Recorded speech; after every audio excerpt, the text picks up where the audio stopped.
This is Tar Heel Talk, an in-depth look at the issues and people making news in North Carolina. Here's your host, Sonia Williams. According to the U.S. Department of Health and Human Services, as many as 1 in 4 children through the age of 5 are at risk for a developmental delay or disability. And early identification is crucial and allows communities to intervene sooner, leading to more effective treatment during the preschool years. Well, on today's show, we'll take a look at the early childhood development, from those developmental milestones to resources for families who need support. And joining me now is our expert in all of those things, Carol Miedema with CWM Consulting, Early Childhood Assessment and Advocacy. Carol, welcome back to Tar Heel Talk. Thank you so much. I'm thrilled to be here to talk about children. I advocate for children. I'm so excited about getting them off to the right start. Absolutely. And you talk about being an advocate for children and getting them off to the right start. You have almost 50 years of experience in early childhood education. Talk a little bit about your background and the work that you've done over the years. Okay. Yes, I've been teaching. I've been in administration. I have a master's in counseling as well as administration.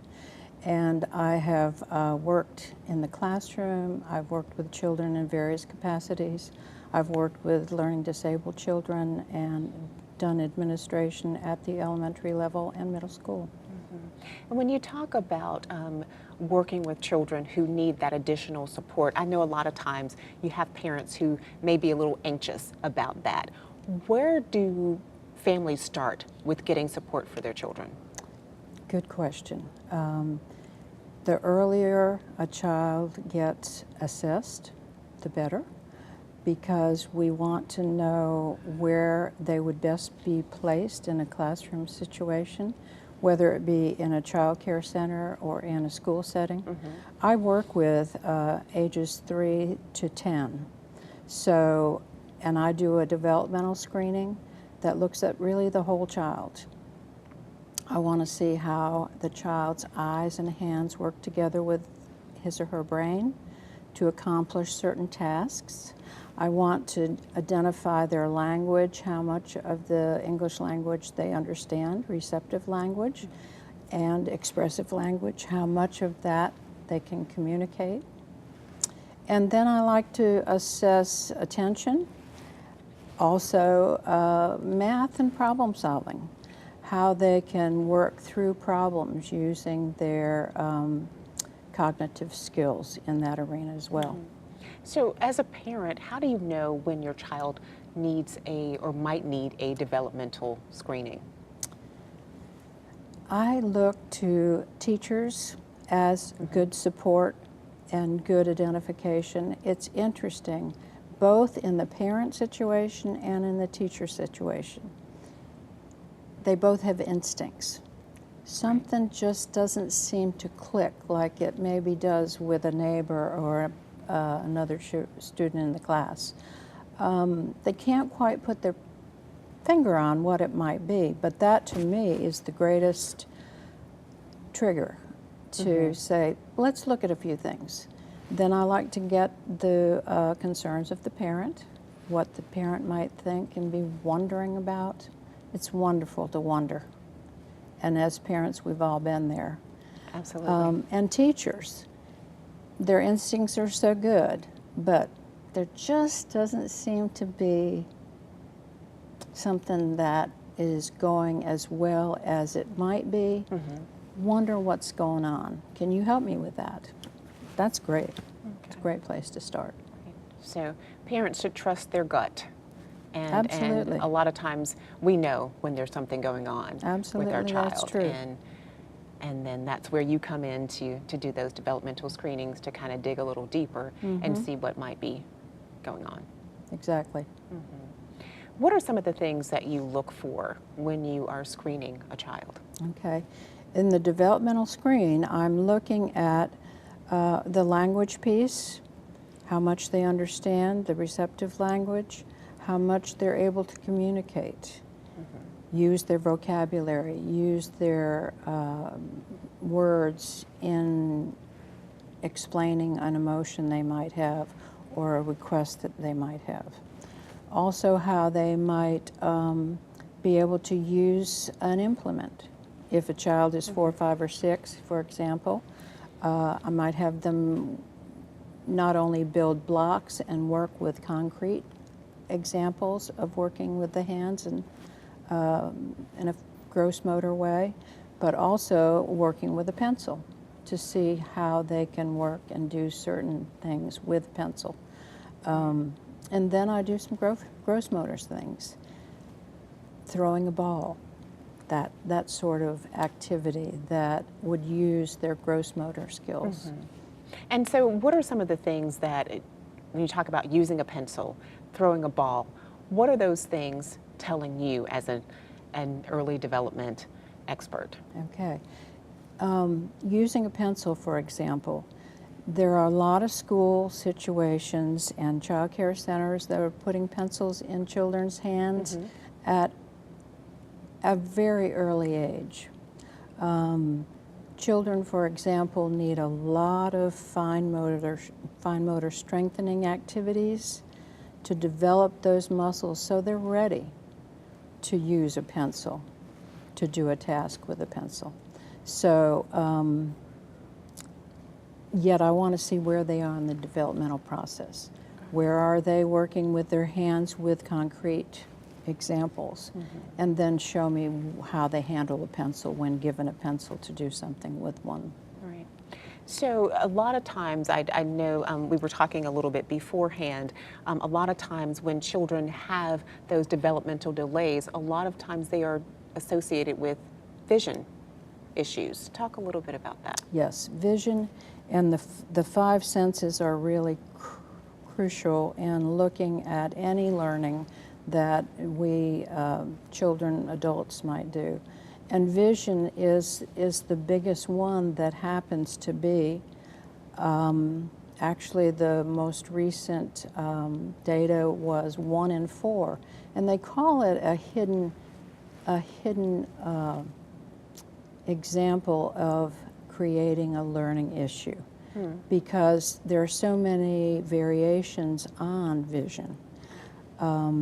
When a child goes to a pediatrician, they check their vision with the Snellen chart, which is distance vision. Right. And they want to be sure that they could see at a distance 20/20. But that really pretty much stops there. What ends up when a child goes to school, yes, we know a child might see at a distance, but early and earlier ages, they're now being submitted to close-up work, and there can be some difference in terms of their visual acuity, but also their visual memory and a lot of other visual areas that come into play once they do close-up work. Right. So that's definitely something that parents need to keep in mind. We're going to take a break, but we'll talk more about what parents need to do in that regard when we come back. Good. All right. Don't go away. We'll be back with more on early childhood development after these messages.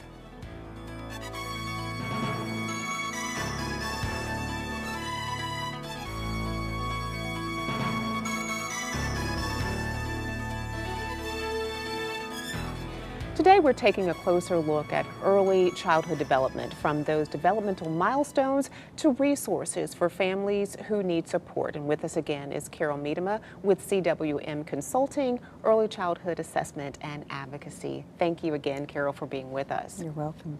Let's talk a little bit about the multisensory education that is so important for children, especially in their early development. The best way to learn anything is to use all senses, or as many of the senses as we can. That's vision, hearing, the sense of smell, taste, and so you have all of those, hearing. and so that's what you want to encourage your children to do at a very early age. Exactly. So an example of a parent or in a classroom learning the ABCs. Sometimes parents will use flashcards to practice the ABCs. Well, flashcards are two-dimensional. The more we can get three-dimensional so a child can feel, can use all the senses when learning a letter. For example, if they pick up a letter like this is kind of a puzzle. Puzzles are great. This happens to have a texture to it. If a child can hold it, feel it, learn about what a G is, and then find it in the mat and push it in, that's way better than a flashcard. Okay. This is a way of applying learning the alphabet in a way that's fun. They like it. Plus, they will learn it way better that way than they would with a flashcard. And they're using multiple senses in order to do that. Multiple senses while they're doing that. And numbers, the same goes for numbers. Trying to find the number that this might fit and put it in that way. You can use them in multiple ways. After, for example, the numbers I've seen teachers use after they get the puzzle all put together, take out counters that match the number that's in the puzzle. A 3 and count out 3. I'll have some parents say, oh, my child can count to 100. Does he know what 100 means? Can he count out 100 pennies? Probably not. I'm way more interested to see how they understand this concept and their sense of number than doing a rote activity. Right. So when you talk about this multisensory approach to learning, how early should parents start doing that? As early as soon after they're born. You know that a newborn, the sense of touch, the sense of smell, keen, so keen, as they lay on their mother and their daddy's chest. The senses start at the very beginning and go throughout life. There are so many different things that you can do. And one of the things that I like to do is bubbles. Little children love bubbles. You blow the bubble and they track it. So visually they're tracking it, they're seeing the various colors. Older kids like to reach for them and clap them, point to them. So they're using a lot of gross motor as well as fine motor experiences. Nature, go out, feel what the leaves that are out there. You can include so many rich vocabulary words when you talk about how it feels, and it crinkles. When they pick up some evergreen of some kind, they might smell it and say, it smells like our Christmas tree did last year. So you can include a lot of various learning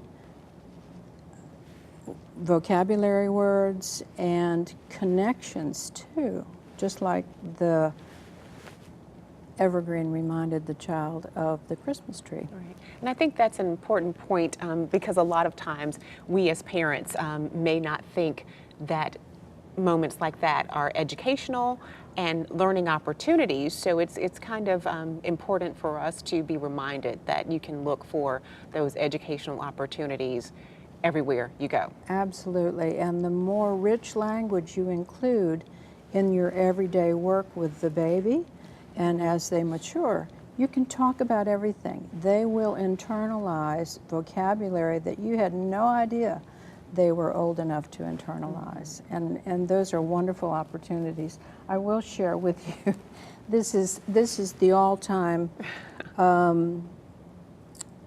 sensory experience. This I did with my grandsons when they were 3.5 and 4. It was an outdoor activity. I made chocolate pudding with water, beat it up, and they got to put them on clean trays, of course. They got to make signs, symbols, the first letter of their name, and all sorts of things. And the best part, of course, was licking it. Absolutely. And at the end of this, they covered their bodies in chocolate pudding.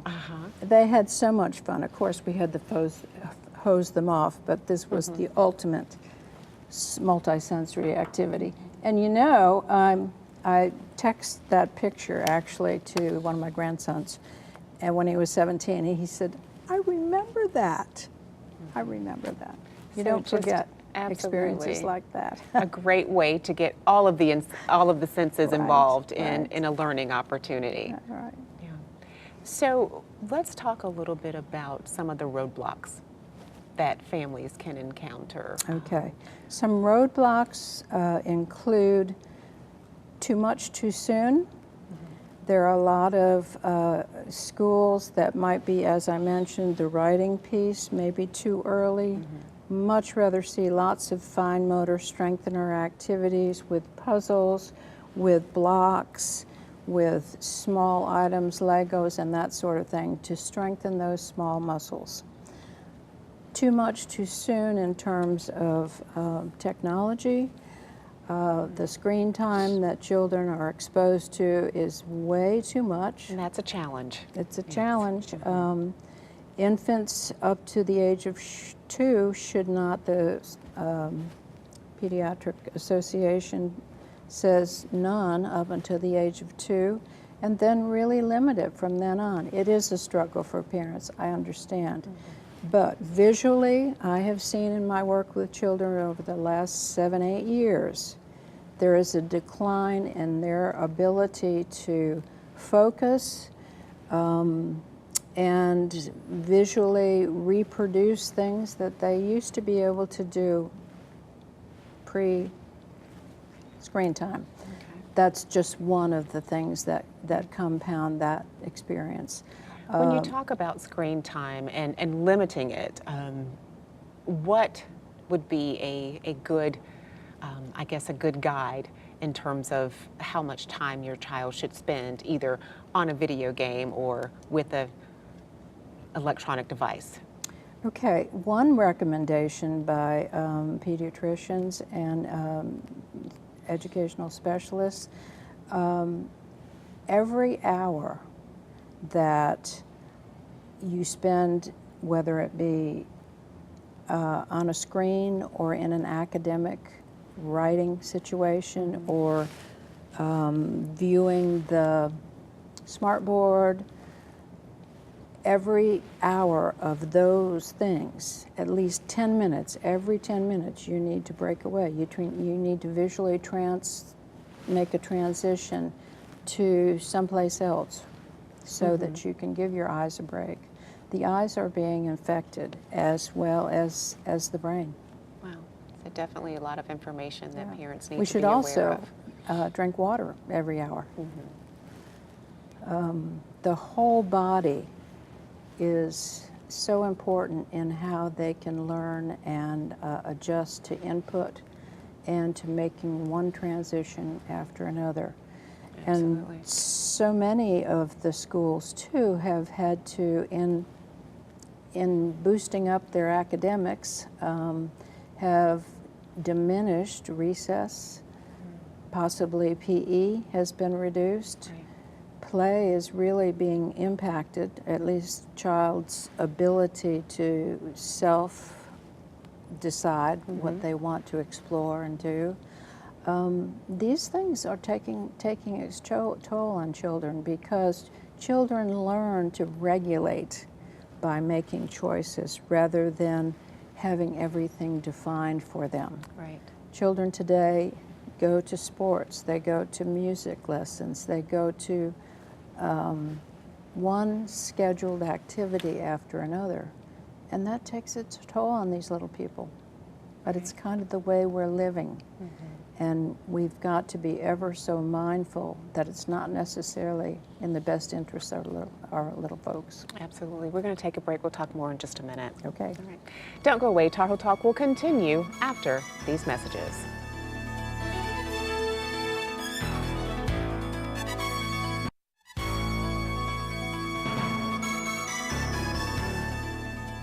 Welcome back to Tar Heel Talk. I'm Sonia Williams. Today's show focuses on early childhood development and resources for children and families. And with us again is Carol Miedema with CWM Consulting, Early Childhood Assessment and Advocacy.